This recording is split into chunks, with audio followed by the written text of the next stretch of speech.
Assalamu alaikum, I'm Aisha and you're watching Samaa News. Here are today's headlines. Prime Minister Shehbaz Sharif says full efforts are underway to resolve remaining issues following talks between the United States and Iran in Islamabad. Addressing the federal cabinet, he said the ceasefire still holds and described the negotiations as a historic moment. The Prime Minister confirmed the two sides held direct, face-to-face talks for over 20 hours, adding that Pakistan's efforts helped bring both parties to the table and sustain the truce. Iran has revealed that a potential breakthrough agreement with the United States was just steps away during high-level talks in Islamabad. Foreign Minister Abbas Araqchi said his country engaged in negotiations with the United States in good faith to bring an end to the ongoing war, and they had come just inches away from finalizing the Islamabad MoU. Despite the progress, Araqchi said the negotiations ultimately broke down due to what he described as excessive conditions and changing positions from the other side. In a post on X, he said the process encountered maximalism, shifting goalposts, and blockade, which prevented the agreement from being reached. Iran's leadership has sharpened its response to escalating tensions with the United States, urging Washington to change course. Iranian President Masoud Pezeshkian said the United States must abandon its hardline policies if it wants to reach a meaningful agreement. In a message shared on social media, he wrote that if the American government abandons its totalitarianism and respects the rights of the Iranian nation, ways to reach an agreement will certainly be found. President Donald Trump says Iran is seeking a deal and has reached out to resume negotiations, but insists that any agreement will not allow Tehran to have a nuclear weapon. Speaking at the White House, he said talks have hit a roadblock over nuclear issues, even as a blockade in the Strait of Hormuz is now underway. However, he made it clear that Iran could not be allowed to blackmail or extort the world. Trump also said that the United States might turn its attention to Cuba once tensions with Iran are addressed. The remarks come after Cuban President Miguel Diaz-Canel called for dialogue with Washington without preconditions. President Donald Trump has warned that Iranian ships approaching the U.S. blockade will be eliminated. In a social media post, he said vessels coming near the blockade of Iranian ports would face immediate action. The warning marks a further escalation in naval tensions as risks rise around the Strait of Hormuz. The United Kingdom has decided not to participate in a US-led military blockade of Iran through the Strait of Hormuz, distancing itself from escalating tensions in the region following failed peace talks. The UK government has made it clear that British naval ships and soldiers will not be used to block Iranian ports. A government spokesperson said Britain would instead continue to support freedom of navigation and the opening of the Strait of Hormuz, stressing its importance for the global economy and domestic cost of living. The UK will, however, maintain its existing military presence in the region.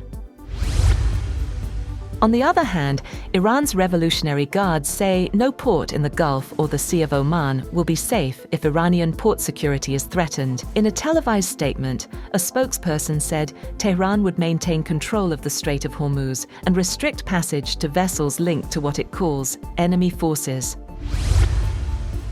Meanwhile, maritime traffic through the Strait of Hormuz has come to a halt after President Donald Trump announced a U.S. naval blockade. Shipping data shows vessels turning back, with movement stopping soon after talks between Washington and Tehran ended without a deal. Experts say the strait is now under dual pressure from both U.S. and Iranian controls, raising the risk of confrontation and disrupting global energy flows. Oil prices have jumped above $100 a barrel as the US Navy prepared to block ships from reaching Iran via the Strait of Hormuz. Brent crude futures rose $6.71, or 7.05% to $101.91 a barrel after settling 0.75% lower on Friday. US West Texas Intermediate was at $104.16 a barrel, up $7.59, or 7.86%, following a 1.33% loss in the previous session.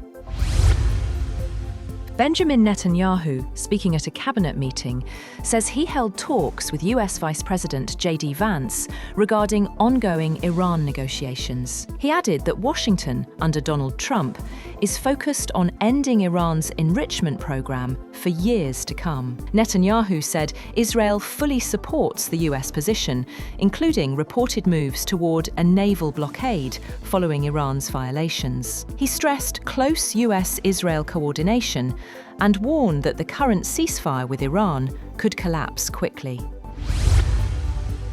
Meanwhile, Israeli military operations in southern Lebanon were visible from across the border as cross-border fire with Hezbollah continued. Warplanes released flares overhead, while ground forces, including armored vehicles and bulldozers, operated inside Lebanese territory. The fresh attacks prompted Hezbollah chief Naim Qassem to call on Lebanon's government to cancel planned talks with Israel in Washington, saying they are pointless. In a televised address, he said the group would continue confronting Israeli attacks on Lebanon. Lebanon's foreign minister says the meeting will go ahead, with Beirut aiming to press for a ceasefire despite growing opposition.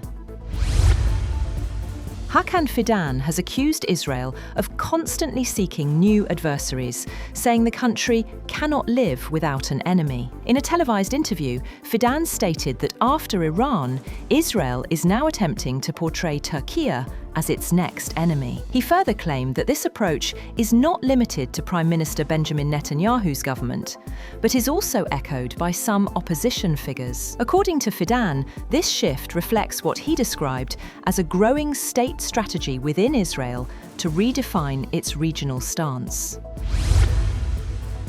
US President Donald Trump has attacked Pope Leo following the pontiff's criticism of his foreign and immigration policies. Trump wrote in a post on Truth Social that Pope Leo is weak on crime and terrible for foreign policy. He also said that Leo should get his act together as Pope, later telling reporters he was not a big fan of the pontiff. Trump's broadside against Leo also accused him of being weak on nuclear weapons, several days after the Pope said the US president's threat to destroy Iranian civilization was truly unacceptable.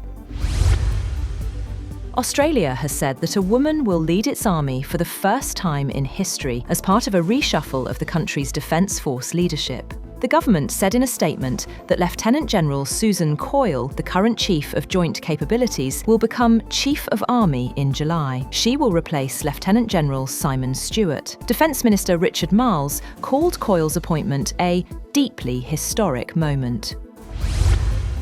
That's all for now. For more updates, visit www.samaa.tv.